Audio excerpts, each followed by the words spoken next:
Halo Sobat Biota, selamat datang di Zona Sekolah. Materi ketujuh, bab sistem imun atau sistem pertahanan tubuh. Di materi sebelumnya kita sudah mempelajari mengenai pengertian dan fungsi sistem imun, sistem imun non-spesifik eksternal dan internal, reaksi inflamasi, komponen sistem imun spesifik yaitu antibodi dan antigen, serta kita sudah mempelajari sel sistem imun spesifik yaitu sel limfosit B dan limfosit T. Nah, untuk kali ini kita masih tetap mempelajari mengenai sistem imun spesifik ya. Kita akan mempelajari lebih jelas lagi dari peranan dan fungsi sistem atau sel-sel imun spesifik, yaitu sistem pertahanan humoral dan sistem pertahanan seluler. Masih ingat dengan materi reaksi inflamasi? Saat patogen masuk dalam tubuh, maka sistem imun non-spesifik akan melakukan pembasmian patogen. Namun jika patogen yang masuk terlalu banyak, maka salah satu sel APC seperti sel dendritik akan mengambil sampel antigen patogen dan akan diaktifasi oleh sel limfosit T helper, yang dimana ini akan memicu sistem imun spesifik seperti sistem pertahanan tubuh humoral dan pertahanan tubuh seluler. Pertama, kita akan mempelajari sistem pertahanan tubuh humoral. Sistem pertahanan tubuh ini meliputi dua fase, yaitu yang pertama fase aktivasi. Ini terjadi ketika APC atau antigen presenting cell, contohnya sel dendritik, memfagositosis patogen.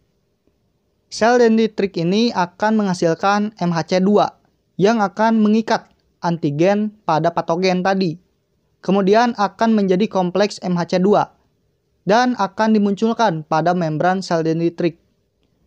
Kemudian sel ini akan bermigrasi ke nodus limfa. Di sana sel ini akan bertemu dengan sel limfosit T helper naif. Kemudian reseptor sel limfosit T helper akan berikatan dengan kompleks MHC2. Pengikatan ini akan memicu sel dendritik memunculkan interleukin 1 untuk memicu sel limfosit T helper naif mengeluarkan interleukin 2 yang membantu sel limfosit T helper memperbanyak diri.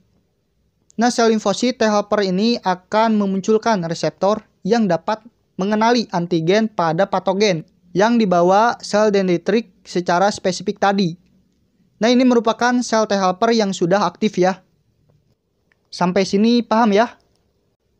Nah, di sisi lain yaitu sel limfosit B akan mengikat patogen pada reseptornya atau disebut dengan B cell reseptor. Kemudian memfagositosis patogen tersebut dan memunculkan kompleks MHC2, yang dimana ini akan berikatan dengan reseptor sel fagosit T helper yang sudah aktif tadi. Ini akan memicu sel limfosit B memperbanyak diri atau proliferasi, di mana sebagian menjadi sel limfosit B plasma yang akan menghasilkan antibodi, dan sebagian ada yang menjadi sel limfosit B memori yang akan mengingat antigen jika sewaktu-waktu ada infeksi lagi. Nah, ini sudah masuk pada fase efektor ya.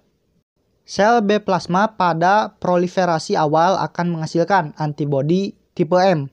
Kemudian proliferasi selanjutnya akan menghasilkan tipe G serta tipe yang lainnya. Nah, antibodi yang dibuat ini akan berikatan dengan antigen patogen untuk menghalangi patogen masuk ke dalam sel, atau disebut dengan netralisasi. Hal ini akan memudahkan sel fagosit memfagositosis antigen atau disebut dengan opsonisasi. Nah, pada saat bersamaan, antibodi juga akan memicu protein komplement yang akan membentuk membran attack kompleks, di mana ini akan membuat patogen lisis ya. Nah, ini ya salah satu mekanisme sistem imun spesifik atau sistem imun lapis ketiga. Dari awal pembentukan antibodi sampai penghancuran patogen. Kita lanjut.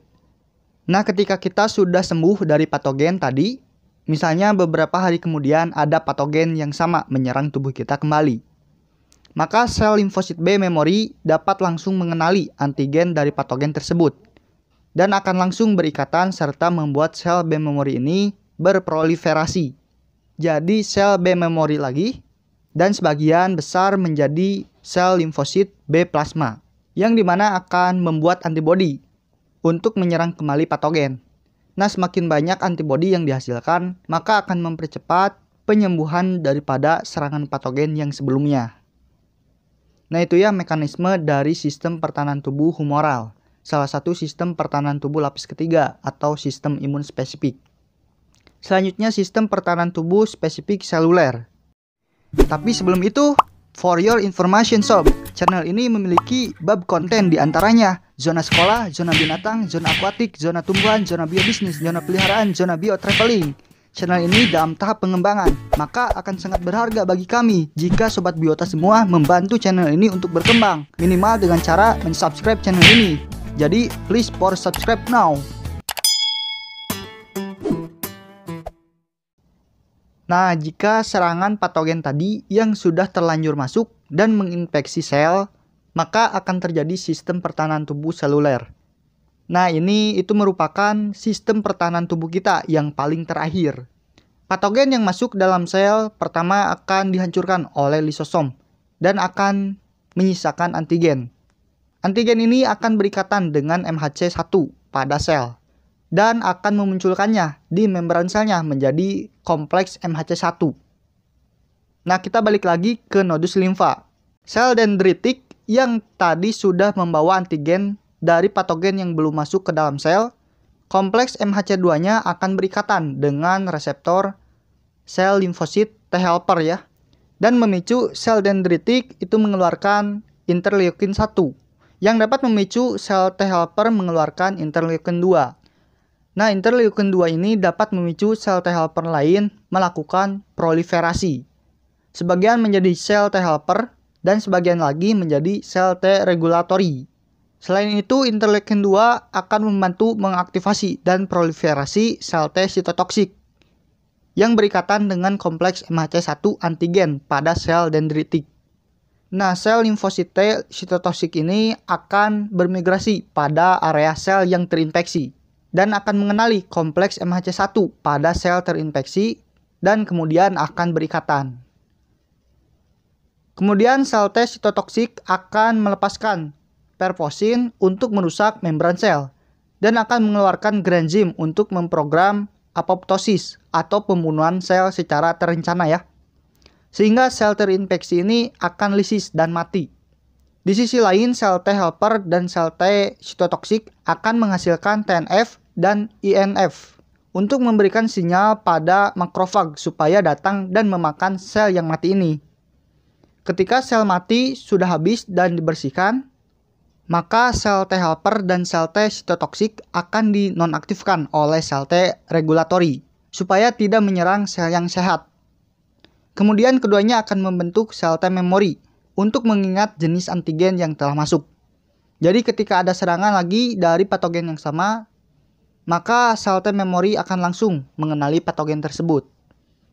Nah, jadi itu ya mekanisme dari sistem pertahanan lapis ketiga atau spesifik. Semoga apa yang saya sampaikan bisa berfungsi dan hidup buat Sobat Biota semua. Jika ada yang tidak dimengerti, tanya dan tulis di kolom komentar, oke? Jangan lupa tonton dan pelajari materi selanjutnya serta video pembelajaran lainnya. Jadi, see you next video sob.